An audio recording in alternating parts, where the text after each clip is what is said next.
मुद्दों का अभाव है। वहीं भाजपा की बात करें तो पूरे संसदीय क्षेत्र में मोदी की जबरदस्त लहर चल रही है।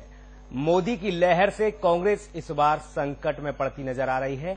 क्या कांग्रेस अपनी सीट बचा पाएगी, ये बड़ा सवाल खड़ा होता है, या फिर मोदी की लहर में भाजपा को विजयश्री हासिल होगी।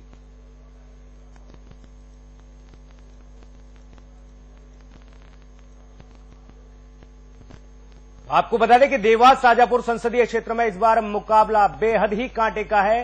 कांग्रेस ने सज्जन सिंह वर्मा को मैदान में उतारा है, तो वहीं भाजपा ने मनोहर ऊंटवाल पर दांव खेला है।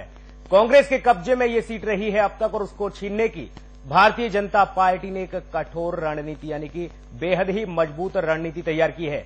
5 साल सांसद रहे सज्जन सिंह वर्मा के खाते में उपलब्धियां बेहद कम है।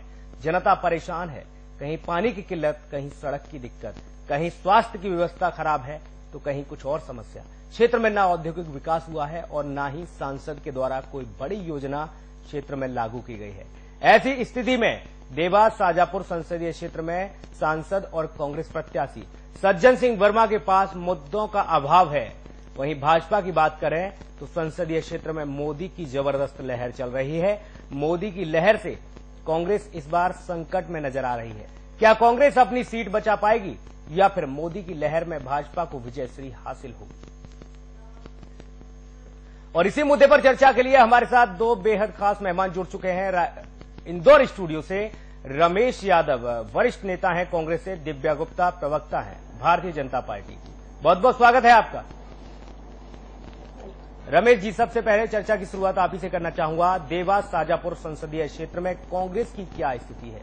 हालांकि मुद्दों का अभाव जरूर है, जनता परेशान है, ऐसे में क्या कांग्रेस अपनी सीट बचा पाएगी?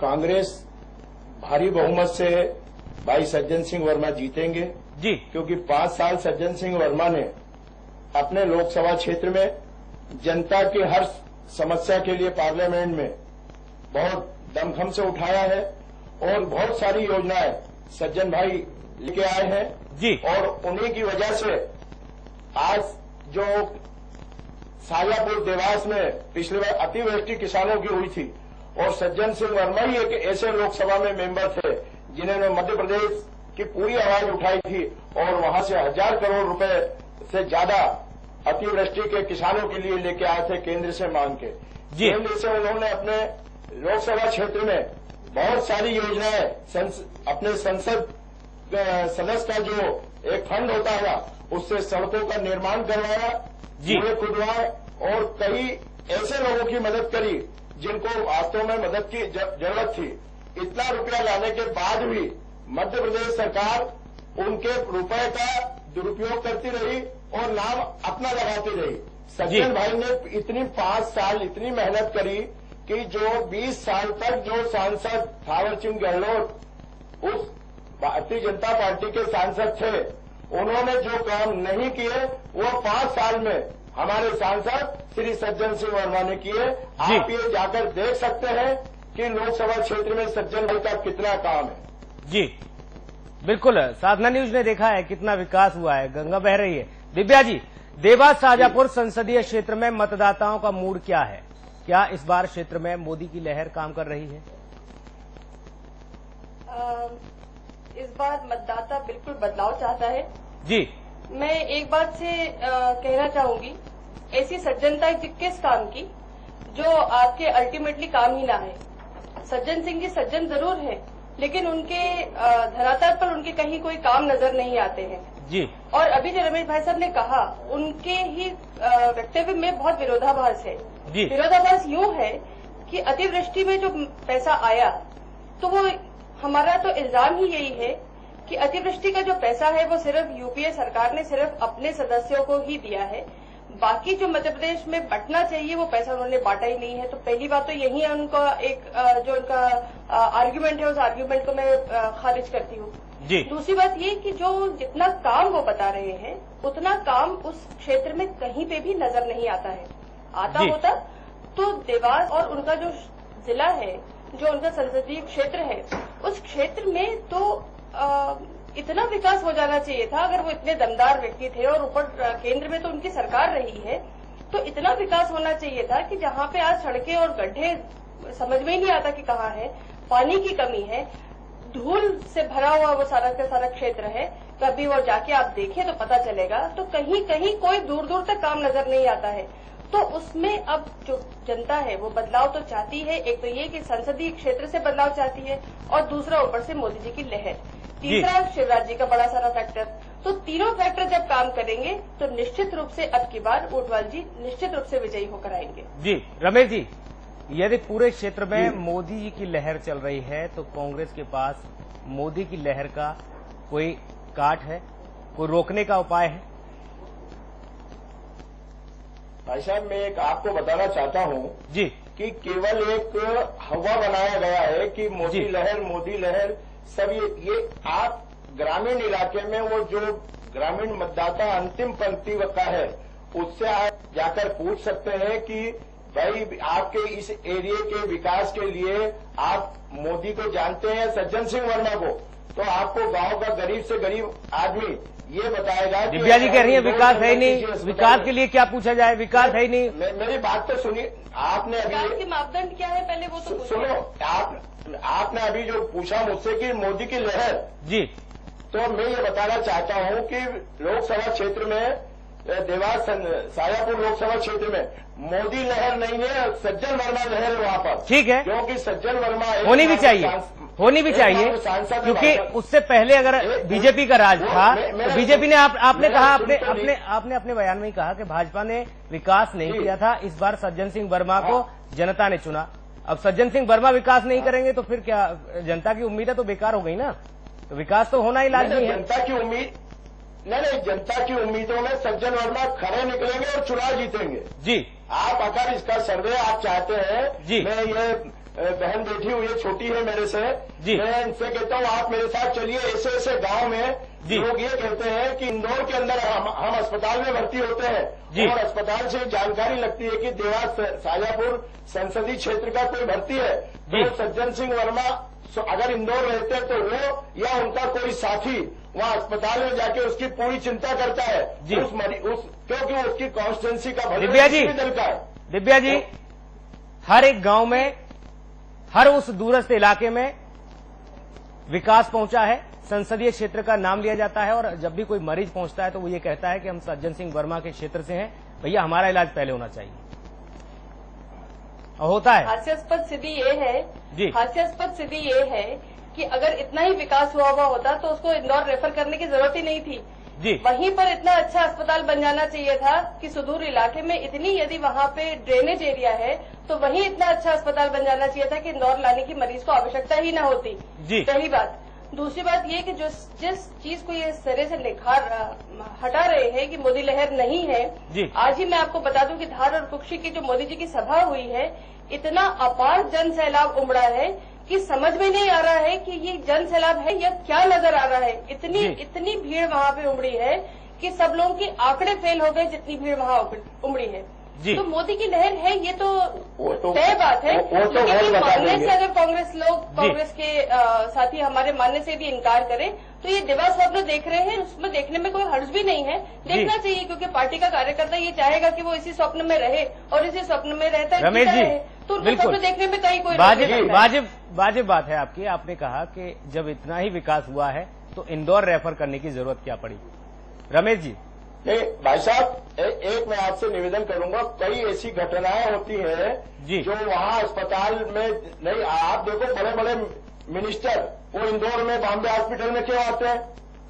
मिनिस्टर तो मुंबई पहुंचते हैं ना सीधा, तो वो इंदौर भी नहीं जाते। गरीब आदमी वो तो सीधा लीलावती और वहां पहुंचते हैं, गुड़गांव के मैदान तक। मेरी बात तो सुनिए जी। अरे मेरी एक निवेदन सुनिए, गरीब आदमी है जी, अगर उसको अच्छे इलाज की जरूरत है और उसको गांव में या शहर में, उसके शहर में देवास में या शाजापुर में या आष्टा में उसको अगर इलाज नहीं मिल रहा है और अगर उसकी व्यवस्था अगर सज्जन भाई ने इंदौर में कर दी तो क्या गुनाह किया जी। उन्होंने अपने एक कार्यकर्ता की हैसियत से या अपने एक सांसद प्रतिनिधि की, सांसद की हैसियत से लोकसभा प्रतिनिधि की हैसियत से एक गांव के किसान की गरीब आदमी जिसका इलाज के लिए उसके पास पैसा नहीं है और इतना महंगा इलाज है कि वो रमेश जी इलाके में इतना बड़ा अस्पताल नहीं है, रमेश जी, तो अगर वो बॉम्बे हॉस्पिटल में भर्ती करा के उसका इलाज कराते हैं, ऑपरेशन कराते हैं जी, और वो ये नहीं देखते कि कांग्रेस का है या भाजपा का है जी, वो जानते हैं कि मेरे संसदीय क्षेत्र का नागरिक है। बिल्कुल। रमेश जी, वरिष्ठ जी नेता हैं आप कांग्रेस के, जनता इस पूरे प्रोग्राम को देख रही है, देवास और शाजापुर की जनता भी देख रही है और जनता सुन भी रही है आपको कि आप उनके लिए जो बातें कह रहे हैं क्या वाकई में ऐसा हुआ है या नहीं। दिव्या जी भी लगातार मौजूद हैं। दिव्या जी, जब ऐसी ही स्थिति है तो फिर कांग्रेस को निश्चिंत हो जाना चाहिए, कांग्रेस को निश्चिंत हो जाना चाहिए ना जीत के लिए। वर्मा जी तो फिर आराम से अपना घर बैठे हैं, जीतेंगे वो तो, क्योंकि विकास तो इतना किया है उन्होंने। सही बात है कि फोन पे ही सारे काम हो जाते हैं। सही बात है जी। हैरानी की बात यह है कि वहाँ पे कोई बड़ा नेता नहीं आता सभा करने, सज्जन सिंह जी को अकेला छोड़ दिया जाता है। वो अकेले भिड़े हुए हैं वहाँ पे अपनी सीट को बचाने में, अपनी इज्जत उनकी दांव पे लगी हुई है। अब की बार उनके अगेंस्ट 3 फैक्टर काम कर रहे हैं, एंटी इनकम्बेंसी है, शिवराज फैक्टर है और मोदी फैक्टर है। इन तीनों फैक्टर्स के अगेंस्ट वो बेचारे अकेले लगे हुए हैं काम करने में, और जबकि वो जानते हैं कि उनके लिए बहुत कठिन लड़ाई है और इस लड़ाई में उनका जो 5 साल सक्रिय रहता है उसके लिए कठिन नहीं रहता है। 5 साल सज्जन सिंह वर्मा एक एक गांव में दुख सुख में शरीक होते हैं। वो ये नहीं देखते कि किसी बड़े आदमी के जाना की मौत हो जाए, मट्टी हो जाए, आपकी शादी हो, ब्याह हो, उसमें सज्जन सिंह वर्मा पूरे 5 साल एक एक गांव के लोगों से नजदीकी से संबंध है। आपके निश्चित वो चूंकि चुनाव हो रहा है और चुनाव का, लेकिन उससे महत्वपूर्ण बात रमेश जी ये है, युद्ध में दुश्मन को रमेश कमजोर जी समझा जाता है। ठीक है, आप शरीक होते हैं, आप शामिल होते हैं, शादी विवाह मातम तमाम उनमें जाते हैं आप, लेकिन विकास कहाँ है, सड़कें कहाँ है, पानी कहाँ है, स्वास्थ्य कहाँ है, बेरोजगारी है, तमाम ऐसी चीजें हैं जिनको लेकर जनता सवाल पूछ रही है। आप कह रहे हैं 5 साल में विकास की गंगा बह दी है। बड़ा यूनिट नहीं आया अभी तक, कोई इंडस्ट्रियल यूनिट नहीं आया अभी तक। विकास इसे कहते हैं, विकास इसे नहीं कहते कि किसी के घर जाके मातम मना लिया और किसी की शादी में शरीक हो गया। इसको विकास नहीं कहते। विकास का अर्थ यह होता है कि उसके मापदंड है, उन मापदंडों पे सज्जन सिंह जी का क्षेत्र और सज्जन सिंह जी कितने करने हैं। दिव्या जी, जाना चाहिए, एक सांसद होने के नाते आप एक इंसान भी है और इंसानियत के नाते आपको जाना चाहिए, चाहे शादी हो, मातम हो या कोई और अन्य कार्यक्रम हो। लेकिन मूल सवाल ये है ना कि जनता ने आपको इसके लिए थोड़ी नहीं चुना है कि आप हमारी शादी में आइए, आप हमारे मातम में आइए। विकास के लिए चुना है। नहीं, सुनो, विकास के लिए चुना है। विकास वहाँ नहीं नजर आता है। जिस गांव में सड़कें नहीं थी, जिस गांव में विद्यालय नहीं थे, रमेश जी, जिनके घर में पानी नहीं आता है उन लोगों से जाके पूछिए कि वो लोग कैसे नहाते हैं, कैसे धोते हैं और कैसे पीते हैं, उनसे पूछिए। देखो क्या है, एक तो विरोधी दल का सांसद था, बीजेपी की मध्य प्रदेश में सरकार, और अगर वहां से पैसा लेके भी आता तो ये सरकार खर्च। आप आश्चर्य करोगे कि ये हिंदुस्तान में पहला सांसद है जिसने कि केंद्र से पैसे लाने के बाद मध्य प्रदेश की सरकार ने सड़कें नहीं बनाई तो उसने हाईकोर्ट में पिटीशन लगाई है। बताइए आप कितना बड़ा दुर्भाग्य कि प्रदेश के विकास के लिए, जिले के विकास के लिए दिव्या जी, सांसद की दिव्या जी तो पैसा लाया, आपने विकास नहीं करने दिया। खर्च नहीं कर रही। दिव्या जी, आपने विकास नहीं करने दिया। सज्जन सिंह वर्मा इतना पैसा लेके आए और आपने वो पैसा को इस्तेमाल ही नहीं करने दिया, रोक दिया आपने। देखिए मध्य प्रदेश सरकार, जब केंद्र सरकार पैसा देती है तो मध्य प्रदेश सरकार में क्या वो है, क्या दम है कि वो केंद्र का पैसा रोक सके। वो जो पैसा ये स्वयं अपने लिए लेकर आए थे, अपने क्षेत्र के लिए लेकर आए थे, वो पैसा उनको वहां दिखाना चाहिए था, लगाना चाहिए। अरे दिव्या जी, मैं आपको बताऊं, जानकारी नहीं हो तो उच्च न्यायालय में उन्होंने पिटीशन लगाई है। अरे तो बाकी चीज ठीक है, मामला विचाराधीन है। पिटीशन लगाई कि मैं आज 5,000 करोड़ रुपए लेके आया अपने क्षेत्र के विकास के लिए, जी 5,000 करोड़ रुपए जमा हुए मध्य प्रदेश सरकार के खर्च नहीं करने दिया। रमेश जी, रमेश जी, ऐसे संस्करण एक भी सांसद नहीं है जिसमें रमेश जी सकती हूँ कि मध्य प्रदेश सरकार ने नेशनल हाईवे के लिए पैसा लिया, लेकिन केंद्र सरकार नेशनल हाईवे का पैसा नहीं देती है, ओलावृष्टि का पैसा नहीं देती है। मध्य प्रदेश सरकार के साथ यदि भेदभाव का बर्ताव रखती है तो वो उस चीज के बारे में आप क्या कहेंगे? तब आप यूपीए और कांग्रेस सरकार को नहीं कोसेंगे कि मध्य प्रदेश का विकास नहीं हो पा रहा क्योंकि यूपीए सरकार हमारे साथ भेदभाव का बर्ताव करती है। आप लेकिन हमने ऐसा नहीं आप किया। देखिए, एनडीए सरकार और यूपीए सरकार में कितना रुपया मिलता था? मध्य प्रदेश में दिग्विजय सिंह की सरकार थी। अरे दिग्विजय सिंह की सरकार ने कितना विकास किया था? अगर आप नहीं देख रहे होते। रमेश जी, की सरकार थी। रमेश जी, दिग्विजय सिंह जी, दिव्या जी, 10 दिव्या जी, जी, रमेश जी कह रहे हैं कि इतना पैसा लेके आए सज्जन सिंह वर्मा और राज्य सरकार ने विकास नहीं करने दिया। रमेश जी, कहाँ ऐसा कहीं लिखा गया है क्या, किसी संविधान में लिखा है कि सांसद निधि में आप पैसा अगर आता है या पैसा लेके आते हैं तो उसका विकास राज्य सरकार के माध्यम से होगा? क्या आप अपने सांसद निधि, आपका हाथ रोका गया क्या? बिल्कुल सही। हाथ रोका गया क्या आपका? हाँ, वही तो मैं बता रहा हूं आपको। उन्होंने, मैं चूंकि मुझे अभी आपका यहाँ का आधे घंटे पहले ही खबर आई थी, नहीं तो मैं पिटीशन की कॉपी लेके मध्य प्रदेश उच्च न्यायालय में सांसद सज्जन सिंह वर्मा ने ठीक है, आपने ये मामला विचाराधीन है, कोर्ट में चल रहा है, आपने पिटीशन डाली है, लेकिन आपका हाथ पकड़ा गया, आपके पास पैसा था, आपको हक है अपने संसदीय क्षेत्र में विकास कराने का, उसमें राज्य सरकार ने कहाँ रोड़ा डाल दिया? सुनो, उसकी जो पॉलिसी रहती है जी, टेंडर होते हैं, टेंडर के इनने ना तो टेंडर निकाले और वो वहां पर पैसे अपने नकारापन का इल्जाम यदि आप किसी दूसरे पर मतना चाहें तो आप जितना मर्जी मत सकते हैं। इल्जाम में सच्चाई बता रहे हैं ना। जिसके बल पर विकास आपको कर लेना चाहिए था, इतना धन बल आपके साथ था, जनता आपके साथ थी, आपके साथ आपका सब कुछ था और आप 5 बार के सांसद हैं। 5 बार के सांसद नहीं है, आपको गलत जानकारी है। 4 बार के सांसद बीजेपी नहीं, केवल पहली मर्तबा का सांसद है वो। 4 मर्तबा के सांसद, ठीक है, भारतीय जनता पार्टी के। बताइए कि 4 मर्तबा का जो सांसद, उसने देवास और शाजापुर में क्या काम करे? सज्जन सिंह वर्मा तो केवल इसका नाम था 5 साल से। कितना वक्त चाहिए और कितना वक्त चाहिए? 5 साल के और कितना वक्त चाहिए? रमेश जी, जनता ये पूछ रही है, दिव्या जी, से ज्यादा दिव्या जी, इनको, दिव्या जी, जनता ये पूछ रही है कि ठीक है 5 साल आपको दिए, 5 साल में तस्वीर बदल जाती है, लोगों की तकदीर बदल जाती है, कितना और वक्त चाहिए?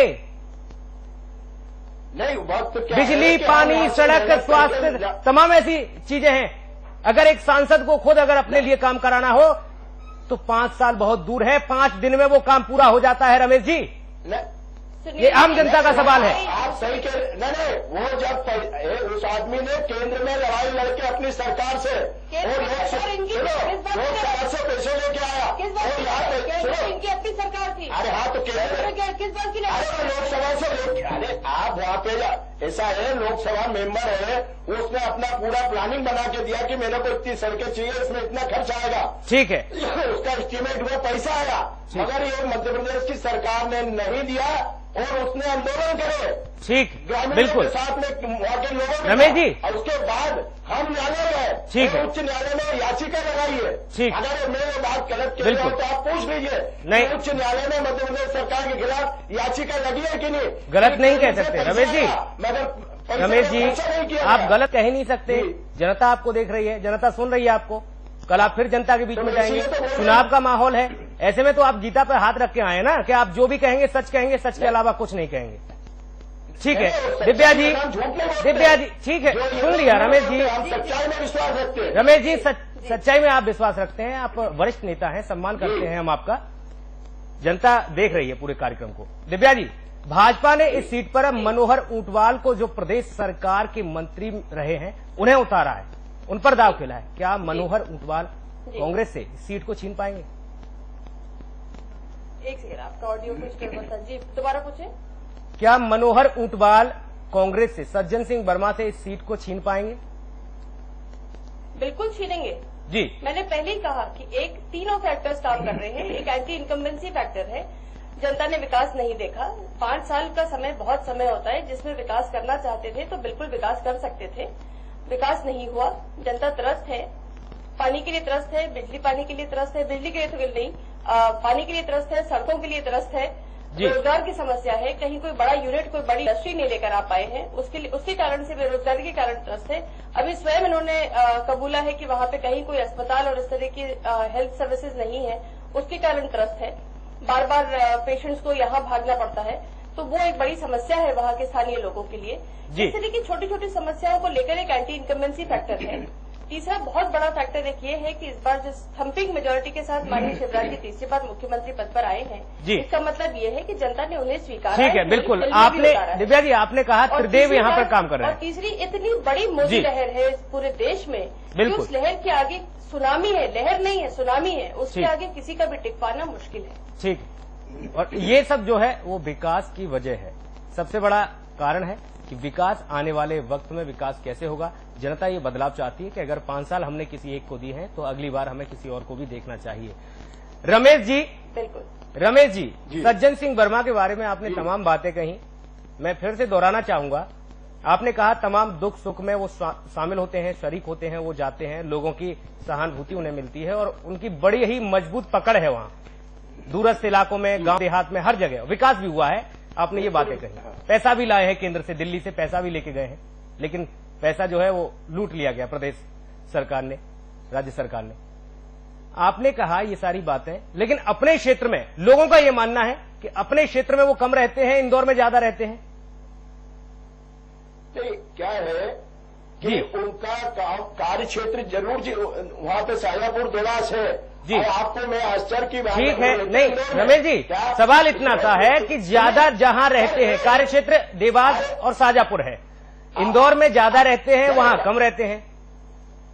नहीं, इंदौर में वो उनकी पूरे 3 दिन अलग अलग विधानसभा क्षेत्रों में जो उनकी कॉन्स्टिट्यूंसी में आते हैं लोकसभा में, हर सप्ताह में 3 दिन उस क्षेत्र को वहां रहते हैं, उनके साथ दुख सुख में शरीक होते हैं। और हर विधानसभा ये नहीं कि देवास या शाजापुर, ऐसा नहीं, इनके जो लोकसभा में 8 विधानसभा है वहां पर 3-3 दिन रहते हैं और 2 दिन वो अपने घर इंदौर में रहते हैं। जी रमेश जी, और मैं आपको बताऊं रमेश जी, ये विकास की बात कर रहे हैं कि एक बहुत जो जनता को जरूरी है जी, इन्होंने कहा था शिवराज सिंह ने 50,000 का हम कर्जा माफ कर देंगे किसानों का जी। आज तारीख तक माफ नहीं हुआ। ये जो कह रहे 0% के हम किसानों को ब्याज दे रहे हैं, 0% पे हम और लोन दे रहे हैं किसानों को, ये सरासर झूठ बोल रहे हैं। केंद्र की नाबार्ड से वेदनाथ समिति ने ये किसानों को जो 16,000 करोड़ रुपया दिया है वो रमेश जी, रमेश जी, ये अब इसका हिसाब जो है वो जनता लेने वाली है। कितना दिया, कितना लाए, कितना लगाया, कितना खाया, कितना पिया, इस सब का हिसाब जनता लेने वाली है। लेकिन सबसे बड़ा सवाल ये है कि आपने कहा कि ज्यादा से ज्यादा अपने कार्य क्षेत्र में रहते हैं, विधानसभा क्षेत्रों में घूमते हैं, लोकसभा क्षेत्र में घूमते हैं, पूरा छान मारा है, मिट्टी मिट्टी छान दी है सज्जन सिंह वर्मा ने। काफिला निकलता है, 2 गाड़ी आगे 2 गाड़ी पीछे, जनता हाथ हिलाती रहती है, इस तरीके से टाटा करती रहती है, वर्मा जी निकल जाते हैं। ऐसे समस्या हल नहीं होगी, ऐसे पानी नहीं पहुंचेगा। ये स्थिति है, जनता हिसाब मांग रही है आपसे। वर्मा ने और ना सज्जन सिंह वर्मा के ऊपर 1 रुपए का बेईमानी का दाग है। ठीक है, बताइए आप, 1 रुपए का उस आदमी पे भ्रष्टाचार का दाग नहीं है जी। क्यों कि जिसके संस्कार है वो एक स्वतंत्रता संग्राम सेनानी का लड़का है जी, जिसके पिता ने और काका ने अपनी चित्रकारी से और अपने, लेकिन जमीनी हकीकत अगर रमेश जी, अगर जमीनी हकीकत को अगर वाकई में आप सच्चाई जान लेंगे ना तो आपकी भी आंखें रो देंगी कि आखिर स्थिति क्या है संसदीय क्षेत्रों की। बिल्कुल, आप यहाँ आए हैं दिव्या जी, बिल्कुल दिव्या जी, आप जुड़े इस पूरे कार्यक्रम में। रमेश जी आप जुड़े, बहुत बहुत शुक्रिया आपका, बहुत बहुत शुक्रिया। और इस खास कार्यक्रम में इतना ही। साधना न्यूज पर खबरें लगातार जारी हैं। नमस्कार।